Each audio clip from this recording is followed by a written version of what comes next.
नमस्कार, पाहूयात आजच्या काही ठळक घडामोडी। कीटकनाशक पिऊन तरुणाची आत्महत्या। यशवंतराव चव्हाण स्मृती रुग्णालयातील कर्मचाऱ्याने कीटकनाशक पिऊन आत्महत्या केली। संदीप राघोजी नलावडे, राहणार नेहरू नगर असं त्याचं नाव आहे। ही घटना काल नेहरू नगर येथे घडली।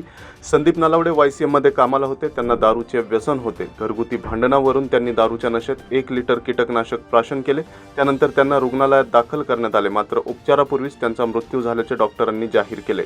शहरात इंधन टंचाईची अफवा, धास्तीमुळे पंपावर वाहनांच्या रांगा। आखाती देशातील युद्धामुळे इंधनाचा तुटवडा निर्माण होणार असल्याच्या अफवेमुळे उद्योगनगरीतील पेट्रोल पंपावर सकाळ संध्याकाळ वाहनांच्या रांगा लागत आहेत। 2-3 दिवसांपासून पेट्रोल व डिझेलसाठी ग्राहकांची संख्या वाढली असून इंधन संपल्याने अनेक पंप बंद ठेवण्याची वेळ आली आहे।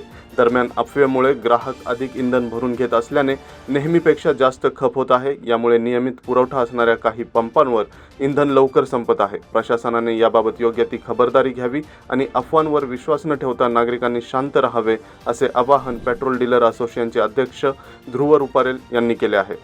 शहरातील कलाकार, खेळाडू व साहित्यिकांचा सन्मान करण्याचा ठराव मंजूर। पिंपरी चिंचवड महानगरपालिकेच्या कला, क्रीडा व साहित्य समितीची आढावा बैठक काल क्रीडा व साहित्य समितीचे सभापती कैलास कुटे यांच्या अध्यक्षतेखाली दिवंगत माजी महापौर मधुकर पवळे सभागृहात पार पडली। या बैठकीत शहरातील कला, क्रीडा व साहित्य क्षेत्रातील धोरणांवर सकारात्मक व सखोल चर्चा करण्यात आली। बैठकीत शहरातील कलाकार, खेळाडू व साहित्यिक यांना प्रोत्साहन देण्यासाठी नवीन उपक्रम राबविणे, त्यांना योग्य सन्मान देणे तसेच त्यांच्या कर्तृत्वाची दखल शहर, राज्य व राष्ट्रीय स्तरावर कशी घेतली जाईल याबाबत विस्तृत विचारमंथन करण्यात आले।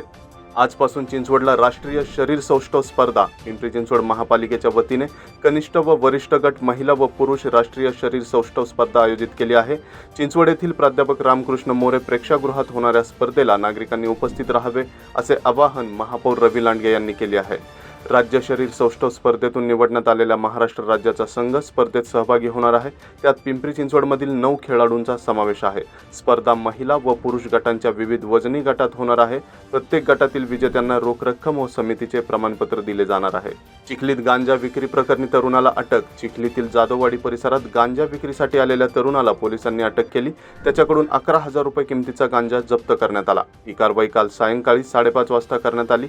अविनाश धनाजी गोरे, राहणार चिखली असे अटक करण्यात आलेल्या आरोपीचे नाव आहे, तर त्याचा साथीदार सिद्धार्थ तायडे याच्या विरोधातही गुन्हा दाखल करण्यात आला आहे। निवृत्त शहर अभियंता मकरंद निकम यांच्या गैरकारभारावर विधिमंडळात लक्षवेधी, आता चौकशी होणार। पिंपरी चिंचवड महापालिकेचे निवृत्त शहर अभियंता मकरंद निकम यांच्या कार्यकाळात असंख्य अनावश्यक व गरज नसलेल्या मोठ्या खर्चिक कामांना मंजुरी दिली असून राजकीय मंडळींशी संगनमत करून निकम यांनी कोट्यावधींचा घोटाळा केल्याच्या आरोपाची चौकशी व्हावी, अशी मागणी विधिमंडळ अधिवेशनात लक्षवेधीच्या माध्यमातून आमदार सचिन अहिर यांनी केल्याने शहरात चर्चेला उधाण आले आहे।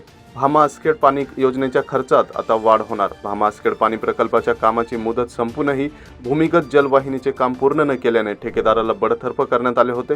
आता शिल्लक असलेल्या 30% कामासाठी निविदा काढून नवीन ठेकेदार नेमण्याची प्रक्रिया सुरू आहे। याचा परिणाम म्हणजे त्या धरणातून शहराला 167 MLD पाणी मिळण्यासाठी पुन्हा वर्षभराची प्रतीक्षा करावी लागणार आहे।